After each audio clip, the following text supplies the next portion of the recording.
My husband and sister have been secretly hooking up behind my back whenever I'm not around, and now I realize there's no one I can truly call my family.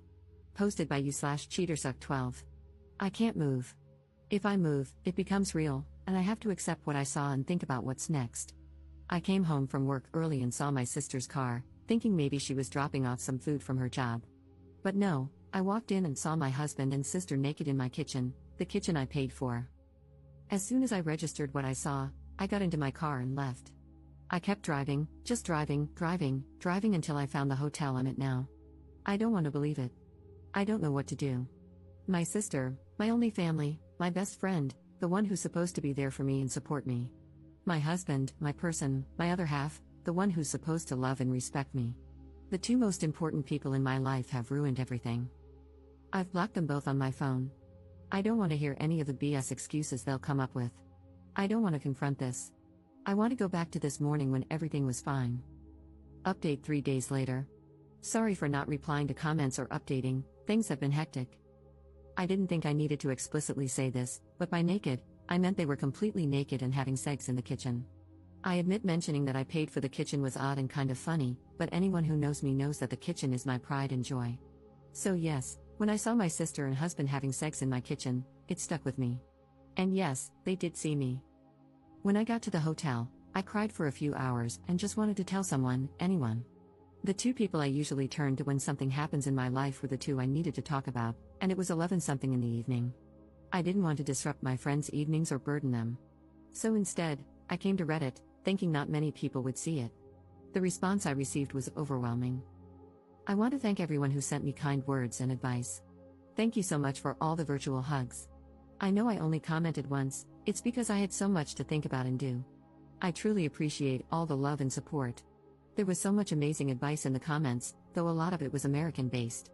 Regardless, I still appreciate it. One recurring piece of advice was to unblock them and keep the texts and calls as evidence, so I did that. After posting and having another good cry, I realized I needed to get my crap together. I didn't have my sister or any family to help, so I had to do it myself. I started researching my next steps. In the morning, my friend called, saying my sister had contacted her to see if I'd been in touch. I told her what happened, and she very kindly offered me her spare room and took her day off work to help me sort things out. I called in sick at my job, and with her help, I began making progress. I reached out to a friend who works at a bank, and she helped me start sorting out my finances. My friend also found me a lawyer to consult. After my phone consultation with the lawyer, I was so overwhelmed. Now I understand why so many women don't divorce their cheating husbands. It's such a lengthy, expensive, and emotionally draining process. Thankfully, I make a stable income and can support myself, and fortunately, we don't have kids. I have to remind myself that things won't happen in one day, it will take time. As for the house, his parents bought it for us. To be honest, after what I saw, I don't even want it. I will try to get reimbursed for my beloved kitchen, otherwise, it can burn for all I care. This whole situation has been incredibly draining, but I knew I had to talk to them. There's no coming back for my husband, and when I checked his messages, they said exactly what I expected: I'm sorry. It's not what it looks like. We didn't mean for it to happen. Please come home. I love you, and so on, just absolute BS. A small part of me thought maybe I could forgive my sister since we only have each other. But after reading her messages, all hope was lost. She used the same excuses our father used when he cheated on our mother and abused us, and she echoed the same things our mother would say when excusing his behavior and abusing us herself. I spoke to her this morning and asked her to tell me straight up, who, what, where, when, and why. She told me that back in July, when I went on a girls' trip, she was at our house and joked to my husband that I'd cheat on him during the trip because that's what always happens. He said no, and they joked about it, but then she suggested he get even with me. That led to them having sex. Once turned into 2 or 3 times, and then it happened whenever they could manage it. There was never any evidence or sign that I was going to, or even thinking about, cheating. I told her we were done and there's nothing she can do to repair this. Later, I got a call from an unknown number. It was my mother, who I haven't spoken to in 7 years. It turns out my sister has been in contact with her and told her what happened. My piece of trash mother, the same woman who used to beat me for breathing wrong, had the audacity to say this is what I get for taking her daughters away from her. It hurts so much. I know things are going to get even messier, and it's going to be a long few years. I've now lost all my blood relations.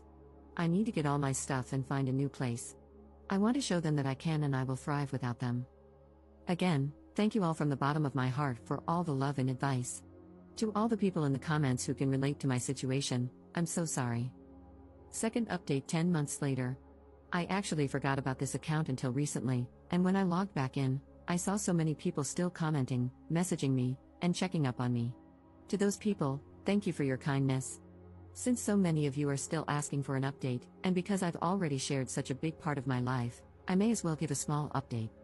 Back in October, my life was in chaos, but I was determined to soldier through it and show them that I can make it without them and succeed. I had to meet with my ex to talk about the house. He eventually gave up, and we decided to sell it. I was reimbursed for my beloved kitchen. At first, my sister would show up at my job and my friend's house, but once I told her I would get the police involved, she stopped. I haven't seen her since February. I did hear from my pathetic excuse of a mother again, but that was also shut down, and I have not heard from her since the end of last year. I'm from NZ, so my ex and I have to be living separately for 2 years before we can divorce. Although I want nothing to do with him, I'm not too fussed. 1 year is almost done. I started therapy, which has been healing. I wish I had gone earlier. I have moved into my apartment and was promoted at work. I've also gone on 2 girls' trips and had some extra fun this time, as I was a single woman. And I've just started seeing someone. He has been very kind. Thank you all again for your kindness. I hope this is the update you were waiting for. Third update 18 months later. Hello, it's been a while. I still get messages and notifications asking for an update, so this will be my last one. I am officially divorced. It took a while, but I got there, and my ex-husband had 2 years to accept it and not fight it. I've got my own house, a nice kitchen, a cute, mature man on my arm, friends who treat me like a sister should, and a job that respects me. I'm happy and couldn't care less where my biological family is or what they're doing. I am enjoying the wonderful summer we're having in NZ and living my life. Thank you all for the support. Wish you all the best.